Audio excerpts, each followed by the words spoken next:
प्रभो त्र्यंबकं यजामहे सुगंधिं पुष्टिवर्धनम् उर्वारुकमिव बन्धनात् मृत्युर्मुखीयमामृतात् भवाधवळेश्वर महाप्रभो दीपं यदि परं ब्रह्म दीपं यदि जनार्दनः दीपाहरत मे पापो पूजा दीप नमस्तुते बाबाधवळेश्वर महाप्रभु संसार सुखी रखंतु आज शुभ शुक्रवार एकादशी तिथि रे समस्त श्रद्धालु भक्त मानक आशीर्वाद करंतु मनस्कामना पूर्ण करंतु कर्म क्षेत्र उन्नति करंतु ग्रहरिष्टमान खंडन करंतु जगतर मंगल करंतु विश्वर कल्याण करंतु आपणकर नाम विख्यात करंतु सेवकर डाक श्रवण करंतु समस्त द्वादशा भक्त मानकर मनस्कामना पूर्ण करंतु हे बाबाधवळेश्वराय नमो नमः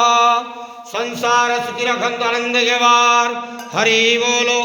आज एकादशी शुभ शुक्रवार रे समस्त श्रद्धालु भक्त मानक आशीर्वाद करंतु आनंद गेवार हरि बोलो।